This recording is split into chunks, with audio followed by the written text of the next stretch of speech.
Hello and welcome everybody. So today we are going to start with the ninth chapter, Children with Behavior Difficulties. वो बच्चे जहाँ पर behaviour की difficulty behaviour की problem आती है। अब बिहेवियरल प्रॉब्लम्स की जब हम बात करते हैं तो यहाँ पर वो बिहेवियरल प्रॉब्लम्स होते हैं जो सबसे पहले तो एडजस्टमेंट से रिलेटेड होते हैं, मतलब बच्चे खुद को एडजस्ट जब नहीं कर पाते हैं तो वो बिहेवियर प्रॉब्लम्स यहाँ पर हम देखते हैं। तो सबसे पहला जो बिहेवियर प्रॉब्लम जो चाइल्डहुड में होता है बच्चों में, जब बच्चा अगर जैसे रो रहा है ना, तो जैसे ये आदत है ना, एक्चुअली पेरेंट्स ही डालते हैं बच्चे की बिहेवियर में अगर चेंज होता है ना, इसको पेरेंट्स की अपब्रिंगिंग ही कैसी है उसी के अनुसार बच्चे के बिहेवियर में इफेक्ट इसका पड़ता है। जैसे कि एक बच्चा अगर क्राइंग स्टार्ट कर रहा है, बच्चा अगर रो रहा है लेकिन अगर मम्मा कहीं और बिजी है और वो बच्चे को जल्दी से पिकअप नहीं कर पा रही है या उसको पॉजिटिव रिस्पॉन्स नहीं दे रही है, उसके तरफ ध्यान नहीं दे रही है, तो बच्चा बहुत ज्यादा क्रैंकी हो जाता है। और फिर धीरे धीरे ऐसी सिचुएशन हो जाती है कि बच्चा जो है या तो फिर अ, अपना बिहेवियर खुद ही अंडरस्टैंड कर लेगा, खुद ही समझ जाएगा, और या तो फिर बहुत ज्यादा एंजाइटी पिकअप कर लेगा। ठीक है, तो ये सिचुएशन हो जाती है। फिर इसमें ऐसा है कि भैया अभी बच्चा जो अगर क्राई कर रहा है, जैसे यहाँ पे एग्जांपल दिया है, ही में क्राई एज दो it is the end of everything, but as soon as the mother gets free from the work and picks up the child, she beams a smile for her. The difficulty is all over. Now, not all situations are as simple as mentioned above, nor are connections between the behaviors and their causes are direct. Many inborns and environmental factors can adversely affect some children in the way or that they experience difficulties in growing up, and these are reflected in their behavior. तो देखो, जैसा अभी बच्चा बहुत देर से रो रहा है, लेकिन अगर माँ ने उसको थोड़ा सी स्माइल दे दी, प्यार से पुचकार लिया, तो बच्चा सब भूल जाता है। ठीक है, बट कई बार ये चीजें हर बार पॉजिटिव रहेंगी हम ऐसा नहीं कह सकते। तो जब हम जब अलग बिहेवियर्स की, नेगेटिव बिहेवियर्स की बात करते हैं, तो यहाँ पर बच्चा गुस्से में चीजों को फेंक सकता है, उठा सकता है, और ज्यादा हाथ पैर पटक सकता है, खुद को नुकसान पहुंचा सकता है। तो ऐसे इश्यूज जब बच्चा करने लगता है और अगर हम इसको करने देते हैं तो फिर बच्चे में बिहेवियरल इश्यूज आना स्टार्ट हो जाते हैं। तो who are the children with behaviour difficulties? Basically सबसे पहला अगर बिहेवियर प्रॉब्लम आता है तो उसका सबसे first and the foremost reason होता है एंगर और एग्रेशन की बात कर रहे हैं हम। जब ये एग्रेशन होगा या एंगर होगा तो बच्चे को ज्यादातर इरिटेशन होता है, और यही इरिटेशन जो है वो टैंट्रम्स थ्रो करने पे उनको फोर्स करता है। अब ये जो टेम्पर टैंट्रम्स थ्रो कर रहे हैं इसको अगर हम इग्नोर कर रहे हैं, कई बार देखिए, टेम्पर टैंट्रम्स को बढ़ावा नहीं देना लेकिन इग्नोर भी नहीं करना है। If the child is throwing temper tantrums, after that we must have to make the child understand. हमें उसको उससे बात करनी चाहिए, बच्चा कितना ही बड़ा हो कितना ही छोटा हो, हमें बच्चे को बात करनी है, उसके बिहेवियर कैसा पॉजिटिव बिहेवियर है, उसका क्या एक्सेप्टेबल बिहेवियर है, क्या अनएक्सेप्टेबल बिहेवियर है, सारी चीजें जो है बच्चे को बताना समझाना आवश्यक है। अगर ये बिहेवियर सही समय पर अंडरस्टैंड नहीं किया तो फिर उसका नेगेटिव इफेक्ट बच्चे पर, उसकी ग्रोथ एंड डेवलपमेंट पे पड़ेगा, और सबसे ज्यादा उसको प्रॉब्लम आएगी एडजस्टमेंट में। बच्चा कभी भी कहीं भी किसी के भी साथ में जल्दी एडजस्ट नहीं कर पाएगा।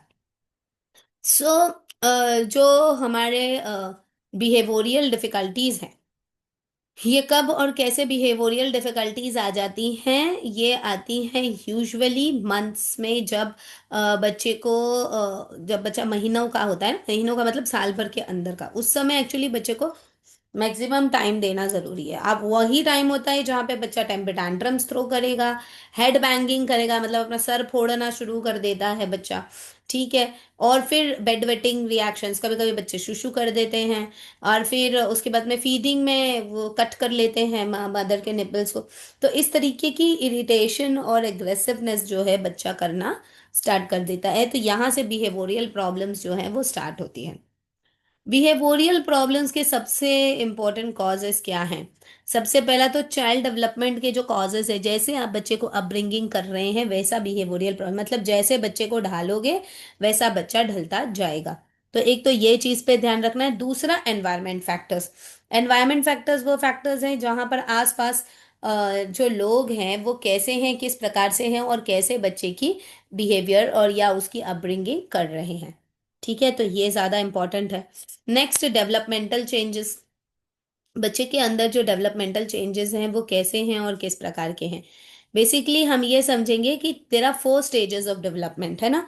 What are the 4 stages of development of the child? Infancy, childhood, adolescence and adulthood, ये 4 पीरियड रहता है। लेकिन इसमें इन्फेंसी के बाद में चाइल्डहुड को भी 3 पार्ट्स में डिवाइड किया गया है।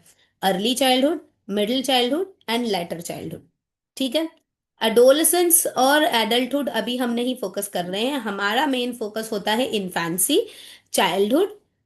अब चाइल्डहुड के जो 3 पार्ट्स है उस पे हमारा फोकस रहता है, early childhood, middle childhood and pre adolescence period, जिसे हम लेटर चाइल्डहुड बोलते हैं। ठीक है, जो लेटर चाइल्डहुड है वही प्री अडोलसेंस पीरियड है, यानी अर्ली अडोलसेंस पीरियड, जैसे 12 to 13 ईयर्स वाला जो एज रहता है वो। तो ये जो एज डिफरेंसेस हैं, यहाँ पर जब बच्चों के बिहेवियर्स, इनके हार्मोनल चेंजेस और ये सारी चीज़ें होना स्टार्ट हो जाती हैं, तो यहाँ पर ये चीज़ें अफेक्ट करती हैं। चाइल्डहुड में भी जो चेंजेस आते हैं, जैसे बच्चों के दांत टूटना, ठीक है, तो ये भी एक चेंज है जो बच्चों को एक्सेप्ट करना होता है। यूजुअली बच्चे इसको एक्सेप्ट कर लेते हैं, लेकिन कई बच्चे जो है एक्सेप्ट नहीं करते। कई यूँ कहते हैं, भाई तुम्हारा मुंह कैसा लग रहा है, तुम कैसे बात कर रहे हो, कई बच्चे चिढ़ाते हैं।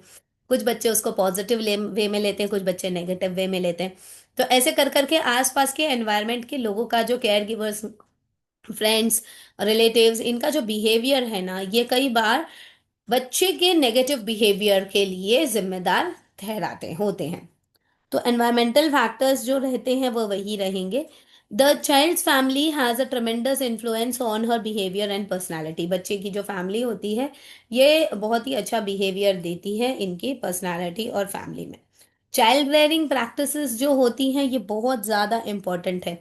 The way we rear the child, the behaviour of the child imbibes into it. ठीक है। The first part is family setting.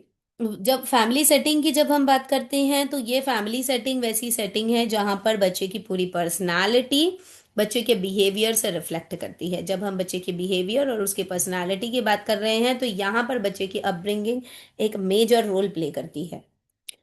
तो फैमिली सेटिंग सबसे पहला इंपॉर्टेंट है। Second important factor is child care education centres. बच्चे को जहां हम एजुकेशन सेंटर पर डाल रहे हैं, ये एजुकेशन सेंटर कैसा है, किस प्रकार का है और किन किन तौर तरीकों से यहाँ पर इसकी ग्रोथ और अपब्रिंगिंग होती है, तो ये चीज़ों को अंडरस्टैंड करना और जानना बहुत ज़्यादा ज़रूरी है। नेक्स्ट पार्ट है हमारा टेम्पर टैंट्रम्स। अब टेम्पर टैंट्रम्स बार बार बोल रही हूँ, ये टेम्पर टैंट्रम्स होता क्या है? बच्चे जब बड़ों की तरह अपने गुस्से को एक्सप्रेस करते हैं, by screaming, by throwing things and by banging themselves, you know, giving some problems to themselves. Okay, they can hit themselves, खुद को मारना। ठीक है। अपने सिर को दरवाजे पे फोड़ना और ये सारी चीजें, ये टेम्पर टैंट्रम्स होते हैं। ठीक है, इनको हम टेम्पर टैंट्रम्स बोलेंगे, जिसे हम बाल हट कहते हैं। कुछ कुछ बच्चे गुस्से में ना एक दूसरे को काट भी देते हैं। लाइक किसी को भी काट दिया, आप मेरी क्यों नहीं सुन रहे हो, मैंने इसको काट दिया, है ना। लाइक ऐसा, मतलब बोलना नहीं, कई बच्चे बोल भी देते, कई बच्चे नहीं भी बोलते। मतलब 2-2.5 साल के जो बच्चे रहते हैं वो तो टॉडलर एज में यूजुअली टेम्पर टैंट्रम्स होता है, दे से ऑल्सो। ओके।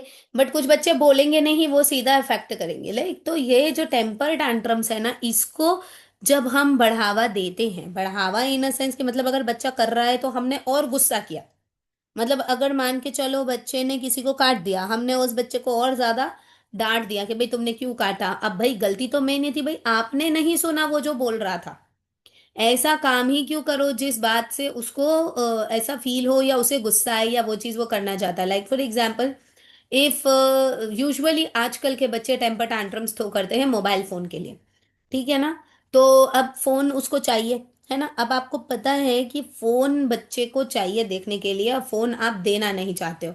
तो जब आप फोन बच्चे को देना नहीं चाह रहे हो तो फोन उसके सामने बिल्कुल भी खुद भी यूज मत करो, है ना।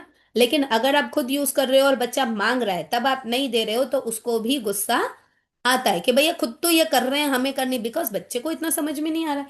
भाई खुद तो ये देख रहे हैं, मुझे नहीं दे रहे हैं, ये उसको फीलिंग आती है। ठीक है। तो अब क्या होगा कि वो उस चीज को छीनने की कोशिश करेगा। अब हम उसको नहीं देंगे क्योंकि हमें पता है ये चीज उसको नुकसान करेगी, बट उसे तो नहीं पता। राइट। अब फिर वो क्या करेगा, फिर वो बहुत ज्यादा गुस्सा करेगा, बहुत जोर से चिल्लाएगा, है ना। जो उसके पास में रहेगा, जो उसके हाथ में रहेगा, उसको फेंकेगा और गुस्सा दिखाएगा, है ना। तो ये सारी चीजें जब वो बच्चा कर रहा है तो हम क्या करेंगे, अब भैया तुम ये गुस्सा मत करो, भाई चिल्लाओ मत, खुद को नुकसान मत पहुंचाओ, हम उसको फोन दे देंगे। तो क्या होगा कि बच्चे को पता है जब मैं ऐसी हरकतें करूंगा तब ये मेरे को ये चीज देंगे, तो ये इसके बिहेवियर को बढ़ावा देना हो जाता है। ठीक है। अब इस बिहेवियर को कैसे, हमको क्या करना है, टेम्पर टैंट्रम्स बच्चा तो करता है, this is natural, but we have to control these temper tantrums. So try to avoid that environment in front of the child. बच्चे के सामने अगर आप बच्चे के पास हो तो थोड़ा देर बच्चे को ही टाइम दीजिए, थोड़ा उससे बात करो, उससे बोलो। उस समय फोन, और अगर कोई कॉल वॉल आ जाए या आपको फोन को निकालना पड़ जाए, so please transfer that child to somebody who can give time to the child, and you, if it is important call then you attend the call. बच्चे को यही लगना चाहिए कि ये फोन कॉलिंग के लिए, बातचीत के लिए है। और जो भी उस बच्चे को, जैसे अगर पापा का फोन आ गया, पापा के पास में है, मम्मा ने अगर उसको फिर ले लिया, जैसे पापा का फोन आ गया, फोन लेके गए बात करने के लिए, तो बच्चे से दूर जाके एक तो बात करें। ठीक है। और फिर जब मम्मा के पास में बच्चे को दिया है तो मम्मा ये बोले, अरे पापा का इंपॉर्टेंट कॉल आया है, पापा बात करने के लिए गए हैं, अभी आएंगे, फिर बाबू से बात करेंगे, फिर भैया से बात करेंगे, फिर दीदी से बात करेंगे।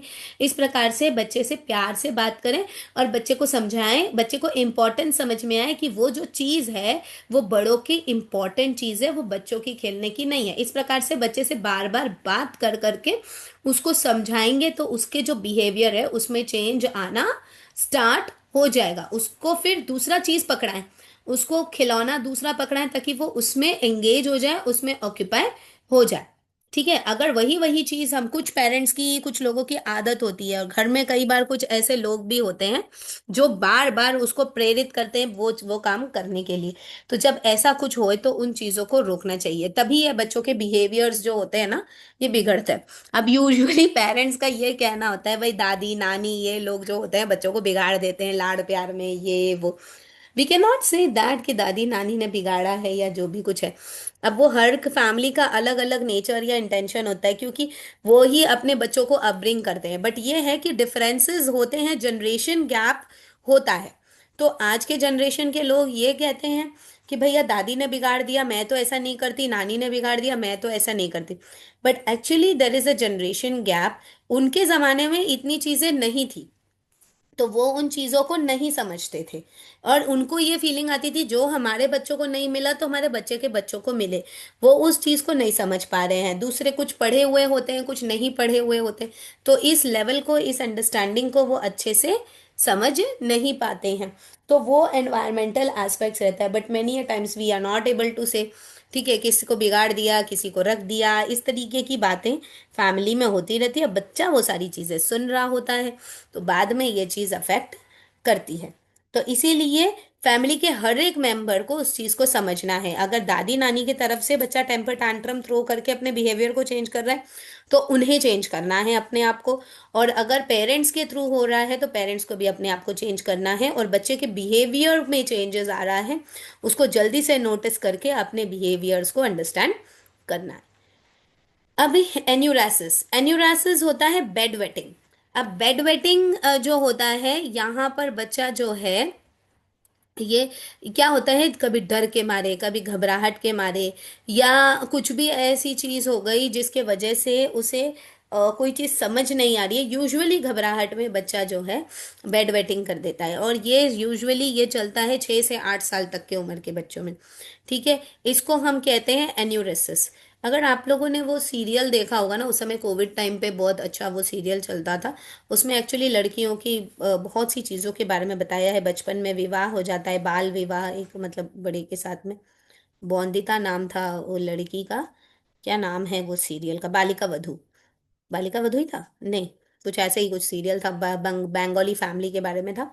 उसमें ये चीज बताई थी कि जो बहू आई थी घर में, तो जैसे 8 साल की लड़की थी, उसको बेड वेटिंग की आदत थी। मतलब वो बचपन में डर गई थी, तो डर के मारे उसका रात में अंधेरा जब हो जाता था ना, तो वो डर जाती थी, तो उसकी बेड वेटिंग हो जाती थी।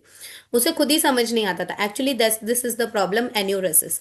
अगर बच्चे के साथ कभी कोई ऐसा हादसा हुआ है, कभी कोई प्रॉब्लम हुई है जिसके वजह से ऐसा सब हो रहा है, तो फिर ये आदत बन जाती है। ये बिहेवियर, बिहेवियर मीन्स व्हाट, आदत बन जाना बच्चे की। जैसे हम बच्चे को झूला देने की आदत दे देते हैं ना, बच्चे को झूले पे ही सोने की आदत पड़ जाती है, वैसे ही बिहेवियर रहता है। तो कभी अगर ऐसा बिहेवियर हुआ तो फिर बच्चा उसको नोटिस कर रहा है अगर, तो ये चीज। अच्छा, अब वो लड़की जो थी ना, वो घर पे जब मायके में उसने कभी ऐसा नहीं किया, ठीक है, लेकिन ससुराल में ये चीज हो रही थी। अब क्या है कि ससुराल में उसे डर लग रहा था। अब 8 साल की बच्ची जब ससुराल में रहेगी अकेले अपने पेरेंट्स के बिना, तो ऑब्वियसली उसे घबराहट तो होगी, डर तो लगेगा। अब है तो छोटी सी बच्ची। तो ये उस समय की अपनी प्रथाएं थी भारत में। अब तो फिलहाल बाल विवाह की प्रथा नहीं है, तो बहुत सी चीज़ें तो अब चेंजेस हो गई हैं, लेकिन फिर भी अगर कोई डर बच्चे के मन में बैठा रहता है या कुछ भी चीज़ है, तो उससे ये अफेक्ट्स होता है। तो इसके हेरिडिटी फैक्टर्स भी होते हैं, मेच्योरिटी या तो यूरिनरी सिस्टम की प्रॉब्लम होती है, ब्लैडर, स्मॉल ब्लैडर की प्रॉब्लम हो सकती है, या पुअर अपब्रिंगिंग, भैया ध्यान नहीं दे रहे हैं हम, भैया कर रहा है तो करने दो, ठीक है।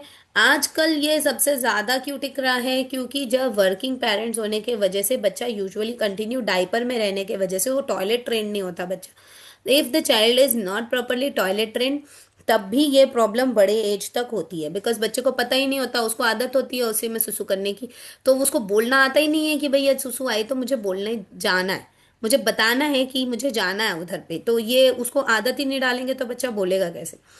तो ये भी एक प्रॉब्लम होता है, इसे हम कहेंगे एन्यूरेसिस। एन्यूरेसिस को कंट्रोल करना बहुत ज़्यादा इंपॉर्टेंट है। अब दे नेक्स्ट आ जाता है विड्रॉन बिहेवियर। विड्रॉन बिहेवियर ऐसा बिहेवियर होता है जहां पर अ, बच्चा जो है वो रीइंफोर्स हो जाता है, पेरेंट्स को रियलाइज होता है कि बच्चे की जो पर्सनालिटी है उसको अपब्रिंग करना बहुत ज़्यादा इंपॉर्टेंट है। अब यहाँ पे एक्चुअली क्या, पेरेंट्स ही अपने बिहेवियर से विड्रॉ कर लेते हैं बच्चे को।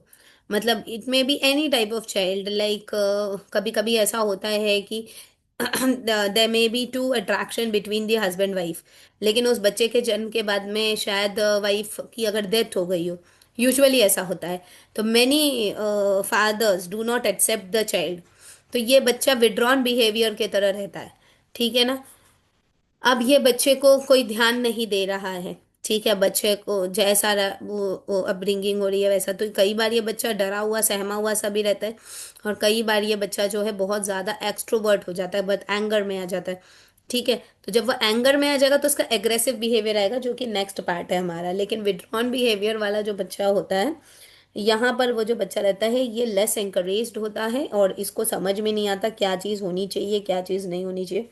यूजुअली ये बच्चा हर चीज़ से हेजिटेट करेगा, जल्दी आगे नहीं बढ़ेगा, और हमेशा लोनली रहेगा, और इसके साथ साथ में हैप्पी रहने की बिल्कुल कोशिश नहीं करेगा, एंजाइटी के अंदर हमेशा इन्वॉल्व रहेगा, ठीक है। तो इस तरीके का बिहेवियर बच्चे का होता है। Next behaviour is aggressive behaviour.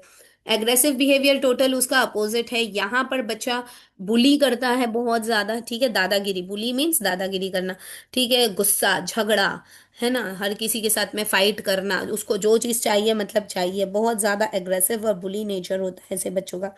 तो ये जब बच्चों का है, इस बच्चे ये ऐसा बिहेवियर जरूर कंट्रोल करना आवश्यक है, क्योंकि अगर ये बिहेवियर कंट्रोल नहीं हुआ तो आगे चल के ये बच्चे जो हैं जुवेनाइल डेलिंक्वेंट हो जाते हैं, और कुछ ऐसा काम कर लेते हैं जो आगे चलकर उनको क्राइम में परिवर्तित कर सकता है।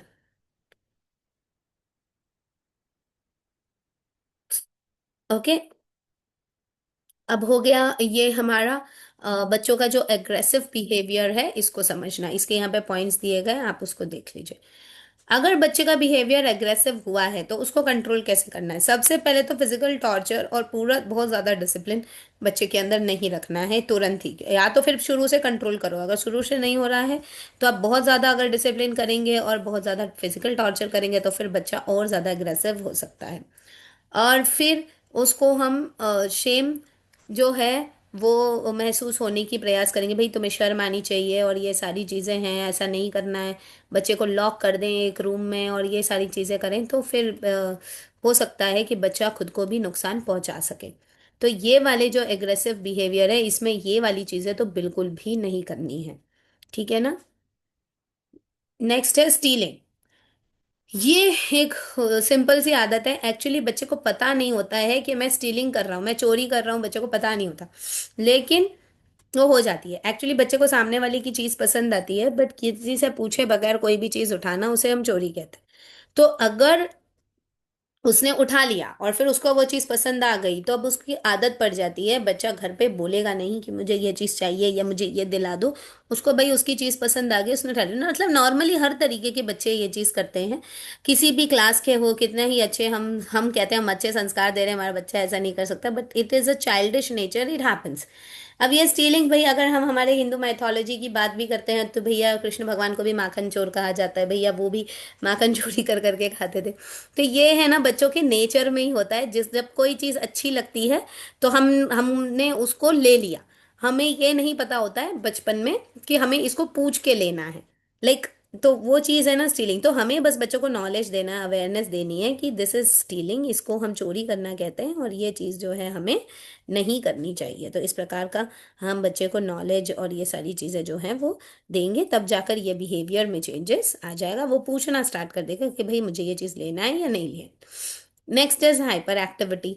हाइपर एक्टिविटी मतलब बच्चा काफ़ी ज़्यादा एग्रेसिव हो जाता है। फिर इसके साथ साथ में बच्चा जो है बहुत ज़्यादा एक्टिव, मतलब उसको बिजी रखना है कुछ ना कुछ काम में। ठीक है, इसकी अटेंशन स्पैन जो रहती है वो काफ़ी लो रहती है। थोड़ा सा भी कर लिया, हाँ हाँ ठीक है। हर चीज़ में ओवर एक्टिव रहना, है ना, मतलब मैंने ये कर लिया, हाँ हाँ दो दो मुझे ये वाला काम करना है। ये ज़्यादातर इमेच्योर और बॉसी नेचर के होते हैं, आवाज़ हल्ला बहुत करेंगे जो उनको कहना है। ये यूजुअली बुली होने की शुरुआत रहती है, हाइपर एक्टिव होना। ठीक है, ऐसे बच्चे को हमको सबसे ज़्यादा बिजी रखना चाहिए। मैक्सिमम एक्टिविटीज़ दे दें इन बच्चों को, पनिशमेंट बिल्कुल ना दें हम इन बच्चों को, और इनको हम लीडरशिप क्वालिटी दें, लेकिन इतना भी ज़्यादा नहीं कि वो दूसरों को बुली करने लगे। नेक्स्ट आ जाता है फियर्स एंड फोबियाज। अभी जैसे फोबिया है, फोबिया का मतलब क्या होता है? कोई भी चीज है जो आप एक्सेप्ट नहीं कर सकते उसे हम फोबिया कहते हैं। और फियर मतलब आप उसके सामने जाना ही नहीं चाहते हो। तो जैसे अंधेरे से डर लगना, स्ट्रेंजर्स से डर लगना, किसी एनिमल से डर लगना, बहुत तेज आवाज से डर लगना। तो ये सारी चीजें जो हैं यूजुअली फियर कहलाएंगी।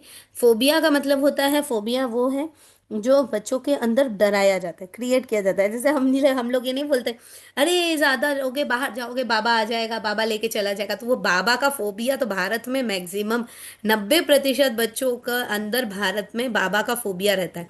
पकड़ने वाला बाबा, बाबा ले जाएगा, भाऊ ले जाएगा, ये है, दिस इज फोबिया। एक्चुअली ये कुछ चीज होती नहीं है, उसको बना दिया जाता है, that is called as phobia. This is a fearful stimulation, phobia is a fearful stimulation. मतलब डर बनाने वाला, डर एक्चुअल में होता नहीं है, उसको बनाया जाता है। ठीक है। ओ, हौवा बोलते हैं उसको, बहुत से लोग हौवा बोलते हैं कि भैया हौवा आ जाएगा, हौवा। तो व्हाट इज दैट हौवा? आपको मेरी ये लैंग्वेज थोड़ा सा देसी टाइप लग रही होगी, बट द थिंग इज ये होता है भाई, बच्चों को पालने के लिए देसी लैंग्वेज ही यूज करनी पड़ती है। तो यूजुअली बच्चों को फोबिया दिया जाता है ताकि वो जो है वो कंट्रोल्ड बिहेवियर में रहे। बट ये फोबिया बहुत ज़्यादा भी नहीं देना चाहिए।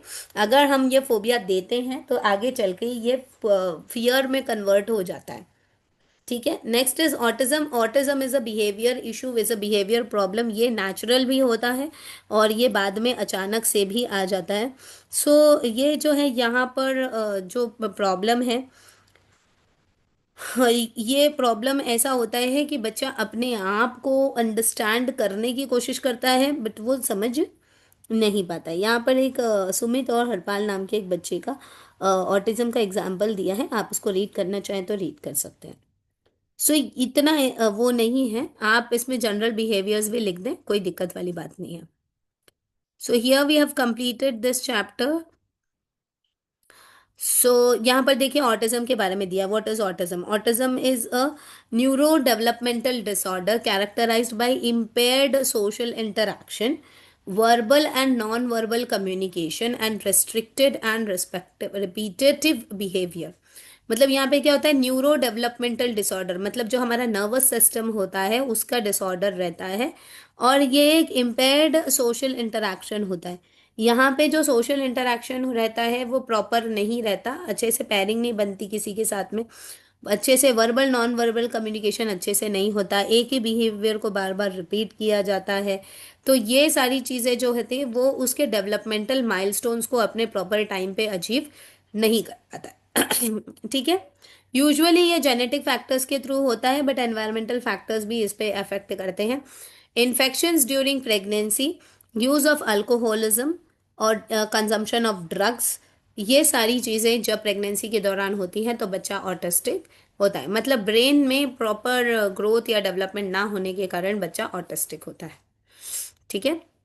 अगर हेरिडिटी है तो उसका सबसे बड़ा रीज़न उसकी मदर है। ठीक है, मदर ने प्रॉपर प्रेगनेंसी के दौरान केयर नहीं किया, then only the child is autistic. ठीक है। Now next is children with visual impairment.